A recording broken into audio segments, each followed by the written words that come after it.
Hola, muy buenas, bienvenidos al Centro Familiar Cristiano de Tafalla. Hoy seguimos con el tema de ven y ve. Ya con lo que hemos visto de personas cambiadas por haber visto, por haber oído, por haber experimentado un momento con Jesús. Entonces ya hemos visto varias cosas en el libro de Juan. Y vamos a seguir. En este caso vamos a ver que también el tema de venir a veces no es solo o simplemente un movimiento físico de acercarnos a Jesús.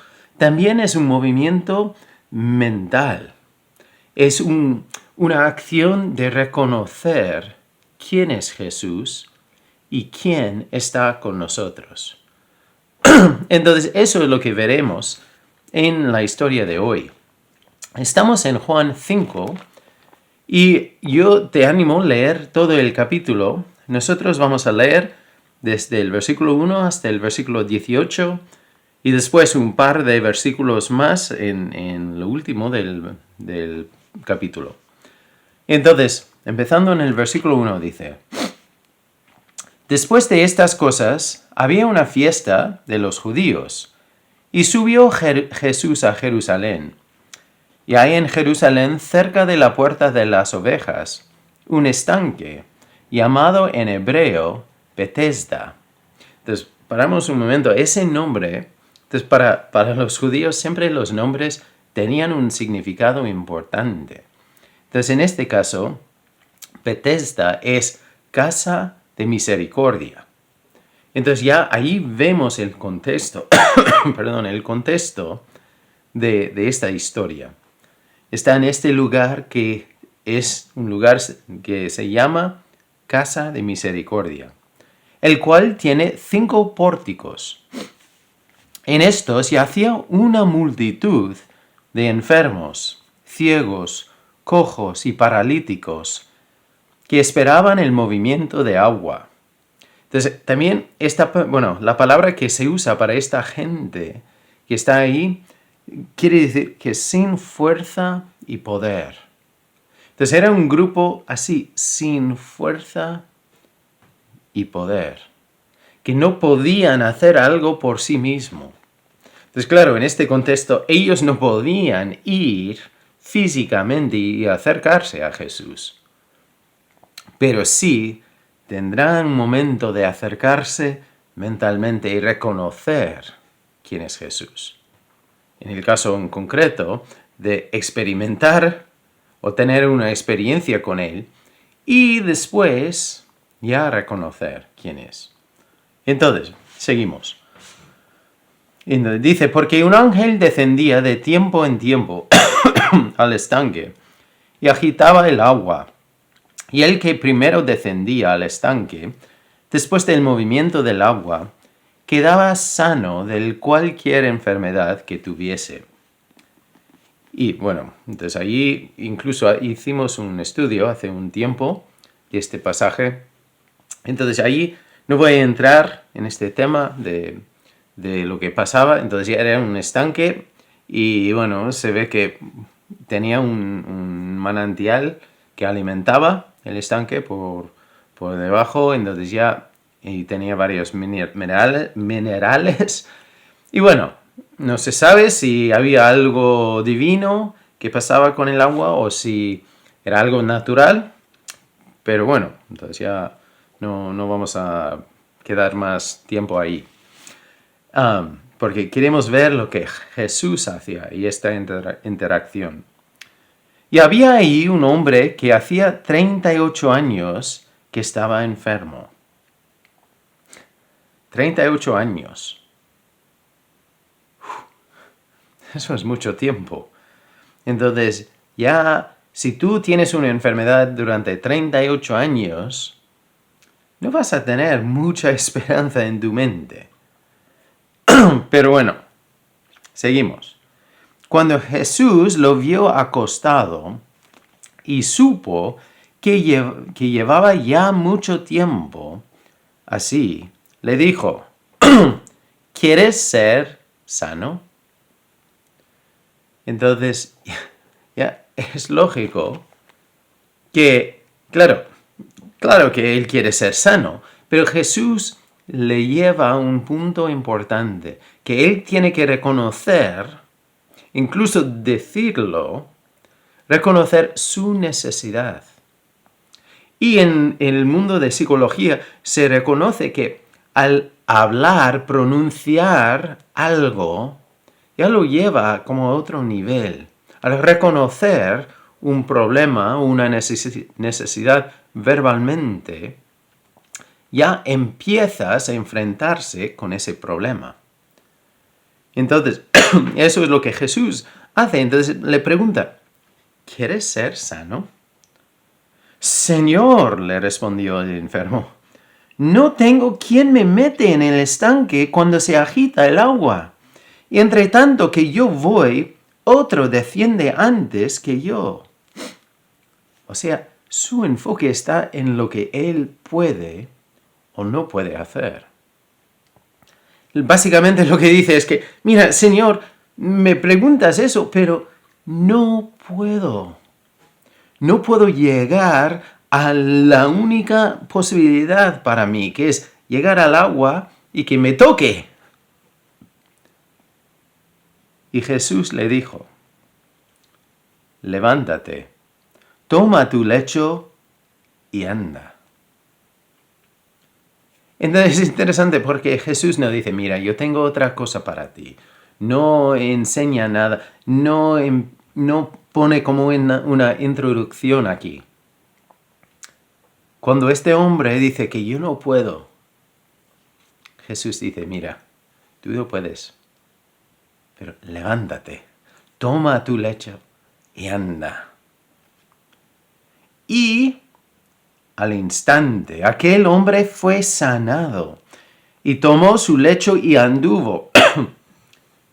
Entonces ya vemos el poder de Jesús. Entonces ya al instante, este hombre puede. Cambia de no puedo a puede. Entonces, solo por la palabra de Jesús. Y es importante aquí ver el siguiente detalle. Porque otra vez vemos una situación que pasa vez tras vez tras vez. Porque Jesús quiere enseñar una verdad muy importante a los judíos. Entonces dice aquí, después, y era día de reposo aquel día. No es accidente, no es coincidencia. Claro, Jesús podía haber estado ahí el día anterior o después y haber sanado a este hombre. Pero quiere hacerlo en este momento con un propósito. Porque lo que vemos con los milagros que hacía era una oportunidad también enseñar. A veces con enseñanzas verbales, a veces con acciones chocantes para los fariseos, pero siempre era para comunicar verdades importantes para nosotros, los seres humanos. Y muchas veces en concreto para los judíos. Pero Jesús siempre ya nos lleva una enseñanza importante cuando hace eso, porque no es accidente.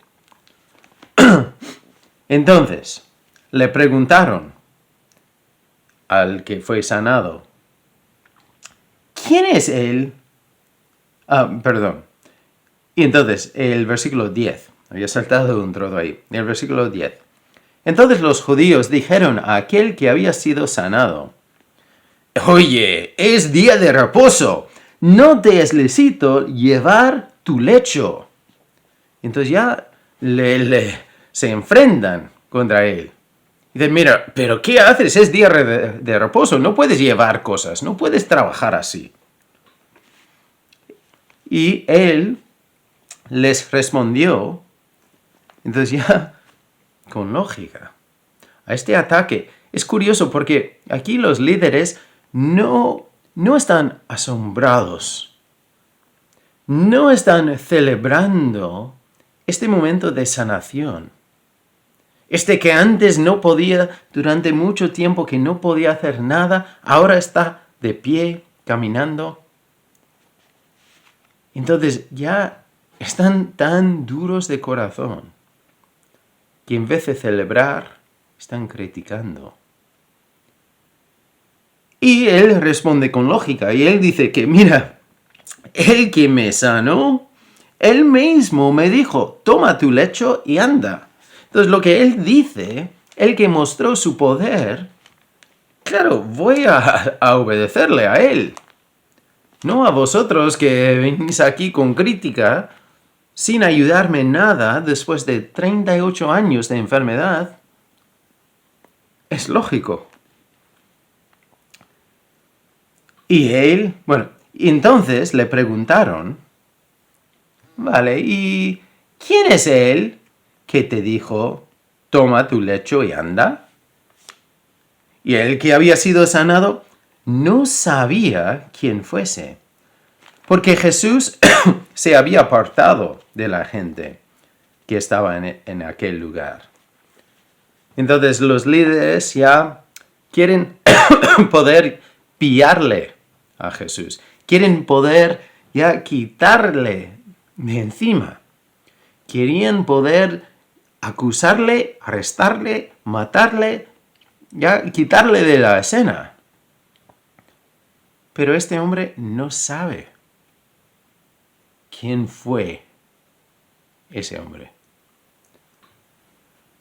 Entonces, dice, después le halló Jesús en el templo y le dijo, mira, has sido sanado, no peques más para que no te venga alguna cosa peor. Entonces ya Jesús, como habíamos visto en el otro estudio, que Jesús no había terminado. Él quería que este hombre supiese quién era. Quería que reconozca quién es Jesús. Y al saberlo, dice en el versículo 15, el hombre se fue y dio aviso a los judíos que Jesús era el que le había sanado. Y por esta causa los judíos perseguían a Jesús y procuraban matarle, porque hacía estas cosas en el día de reposo. Entonces, ya al saberlo, ya se levantan con ya ira a por él y quieren matarle. Porque está haciendo milagros, está ayudando a la gente, está sanando a la gente en el día de reposo. Está trabajando en contra de su sistema, de los fariseos, su sistema. Y entonces, Jesús les respondió. Entonces no está escondido. Les respondió, mi Padre hasta ahora trabaja y yo trabajo. Entonces nosotros igual decimos, vale, mira, eso no es gran cosa. Pero el 18, por esto los judíos aún más procuraban matarle. Porque no solo quebrantaba el día de reposo, sino que también decía que Dios era su propio Padre, haciéndose igual a Dios. Entonces, a veces nosotros, estando lejos de la situación, no entendemos la importancia de lo que Jesús dice. Pero aquí Juan nos quiere dejarlo claro, que al decir eso, ya los líderes, los fariseos, querían matarle aún más porque él, Jesús, decía que era igual a Dios. Hay personas que dicen que, mira, Jesús nunca había dicho que era Dios o que era parte de la Trinidad. Y el término de la Trinidad no existe en la Escritura. Bueno, es verdad, la palabra Trinidad no existe, pero el concepto sí. Aquí, por ejemplo, Jesús dice que es igual a Dios. para ser igual a Dios, tienes que ser Dios. Entonces, y por eso los judíos se enfadan aún más, porque esto ya es un fallo, va en contra de sus enseñanzas. Decir que tú eres Dios era horrible. Entonces, ya tenían motivo para querer matar a Jesús si no fuera verdad. Entonces, aquí solo es un sitio. Hay muchos sitios que podemos ver donde sale el concepto de la Trinidad. Y es curioso porque hay muchas palabras de teología que usamos que no salen en la Escritura. Pero sí, el concepto sí. Simplemente hemos puesto el término. Pero bueno, no quiero ir ya por otras ramas ahora mismo. Pero si tienes una duda, una pregunta de eso, ya, por favor, dímelo y podemos ya estudiarlo un poco más. Pero vemos la actitud de los judíos aquí. Entonces, Jesús ha usado este momento de sanar a este hombre en el día de reposo, en un lado, para mostrar a este hombre que hay esperanza y que es Dios, y para que este hombre ya crea en él.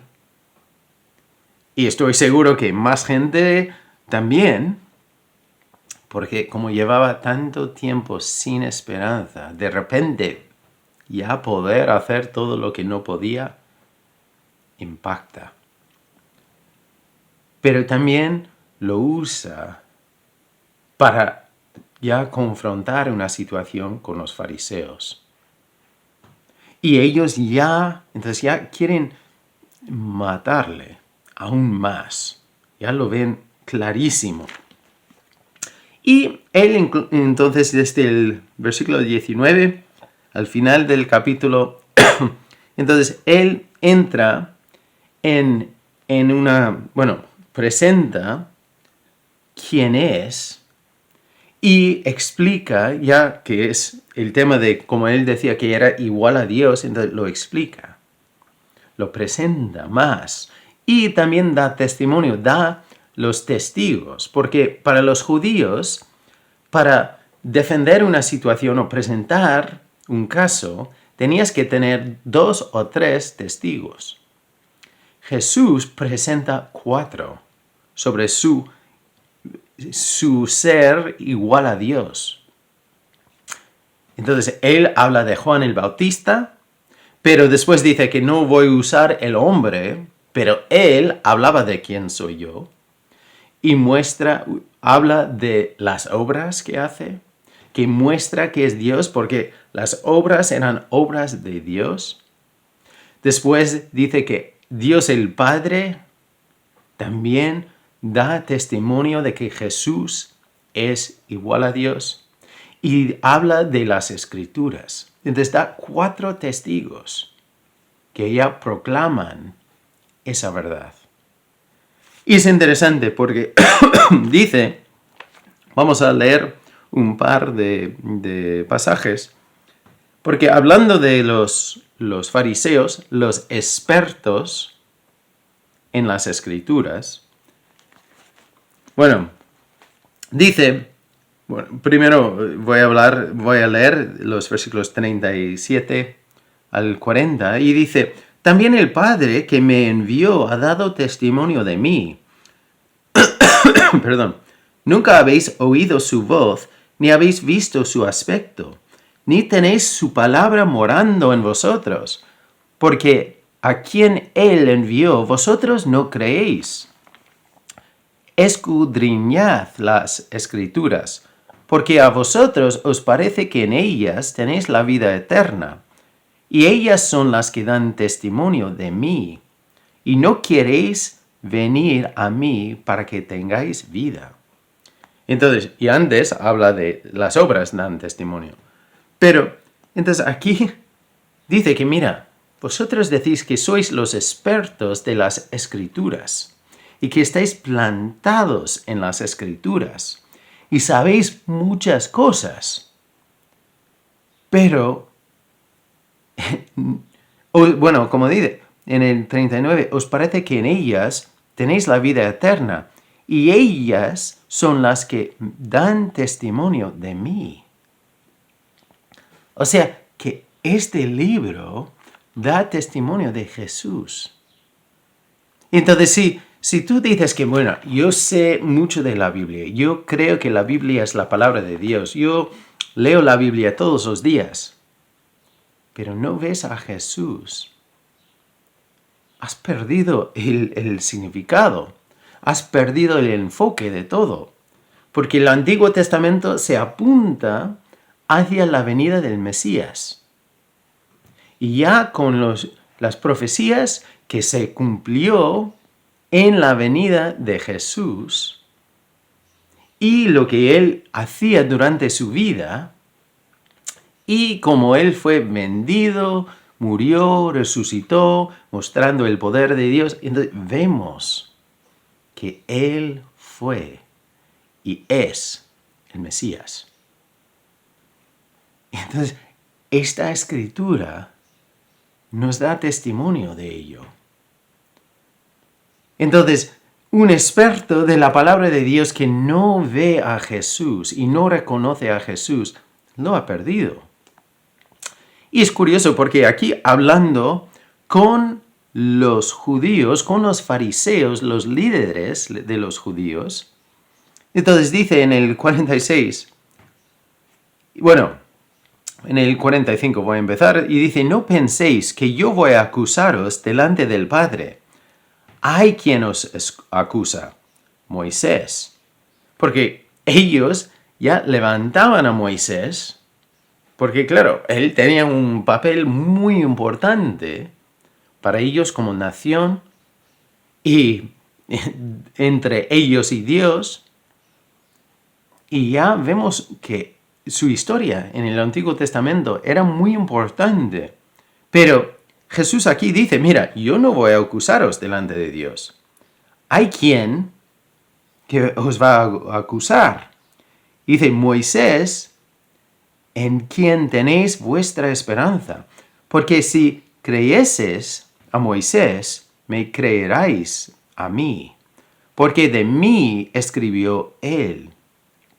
Pero si no creéis a sus escritos, ¿cómo creeréis a mis palabras? Entonces otra vez dice que, mira, Moisés incluso habla de Jesús. Moisés ya presenta temas de la venida del Mesías. Entonces, ya todo apunta hacia Jesús, hacia el Señor. Entonces dice a los fariseos, mira, si no habéis creído, si no habéis leído y entendido las escrituras de Moisés, lo que escribió Moisés, ¿cómo me vais a creer a mí? Y no os queda esperanza. Entonces, hoy me gustaría volver a la historia, a la interacción que hemos leído. Y reconocer que hay momentos que nosotros igual podemos estar físicamente en la presencia de Jesús. Pero también tenemos que estar mentalmente, reconociendo quién es. Porque este hombre fue cambiado por reconocer quién fue Jesús. Y no estoy diciendo que fue sanado por reconocer quién era Jesús, porque fue sanado sin reconocer quién fue Jesús. Recibió esa bendición antes de reconocer quién fue Jesús. Ese es un detalle curioso de esta historia. Pero después, Jesús salió para buscarle, para que supiese y reconozca quién fue. y después fue cambiado eternamente, en una forma eterna. Pero los fariseos tenían toda a su disposición, tenían acceso a todas las escrituras del Antiguo Testamento, todo el conocimiento. Sabían mucho del Antiguo Testamento, pero faltaban a Jesús. No reconocían lo que el Antiguo Testamento decía sobre el Mesías. Entonces, en vez de celebrar su poder y su venida, buscaban oportunidad matarle. Porque él fue amenaza para su sistema. Entonces hoy me gustaría preguntarnos 3 cosas. Primero, ¿reconoces quién está contigo? Porque Jesús no está limitado por lugar, no está aquí conmigo y como está aquí conmigo no está contigo. No. Él es omnipresente. Entonces, Él está ahí. ¿Reconoces que Él está ahí y quién es Él? ¿Reconoces quién está contigo? Es el mismo que tiene palabra de poder, tiene autoridad, tiene esperanza, tiene todo lo que nosotros necesitamos. Pero a la vez, la segunda pregunta es, ¿cuál es tu necesidad? Tantas veces la primera cosa que entra en nuestras mentes es, yo necesito la sanación de Dios, yo necesito un trabajo, yo necesito un amigo, yo necesito esto, el otro. Eso realmente no es nuestra necesidad más grande. Nuestra necesidad más grande es el perdón de Dios. Nuestra necesidad más grande es un Salvador. Venir a nuestras vidas para sacarnos del barro donde estamos y darnos su nombre. Hacer de nosotros criaturas nuevas. Eso es lo más importante. Entonces, ¿cuál es tu necesidad? Es Él en tu vida, su perdón, su amor, su limpieza de tu vida. Empieza ahí. Y después de estar en la familia de Dios, ya verás cómo Él te cuida. No quiere decir que todo irá fácil, que te dará todo lo que quieres, pero estará contigo a través de todo, eso sí. Y la última cosa, es importante estudiar la palabra de Dios, pero en todo buscar cómo aplicarlo y cómo crecer en relación con Él. No simplemente llenar la cabeza para saber más que la persona que tienes al lado, pero estudiar para vivir y conocerle más y más y reflejarle al mundo. Tenemos un Dios que ve nuestras necesidades y por eso, como dice Romanos 5:8, por eso Dios muestra su amor para con nosotros, en que nosotros, siendo aún pecadores, Cristo murió por nosotros. Eso es tu necesidad y la mía. Es el número 1. Necesitamos su perdón. Hoy puede ser el día de recibir ese perdón si tú no lo has hecho. Habla con Él. Él te escucha, Él te ama y Él responde a tu necesidad con lo que Él ha hecho, con lo que hace y con su palabra poderosa. Y después reconocer que está ahí contigo y estará allí hasta el final. No lo olvides. Te ama, te cuida y es todo lo que necesitas. Como siempre, si tú tienes una necesidad, por favor, contacta con nosotros. Ya podemos orar por ti. Puede ser simplemente enviar un mensaje diciendo, mira, por favor, ora por esta necesidad. O necesito ánimo. ¿Me puedes enviar versículos sobre esto? O me puedes ayudar o aconsejar sobre esta necesidad. Nosotros estamos aquí para ayudar como podamos. Todos nosotros somos imperfectos, pero tenemos un Dios perfecto que responde a nuestras necesidades y quiere que vivamos como cuerpo para apoyar los unos a los otros. Entonces, te animo a vivir esa realidad. Bendiciones y nos veremos muy pronto. La historia le rescató la muerte derrotó. Cántelo, Cristo vive hoy.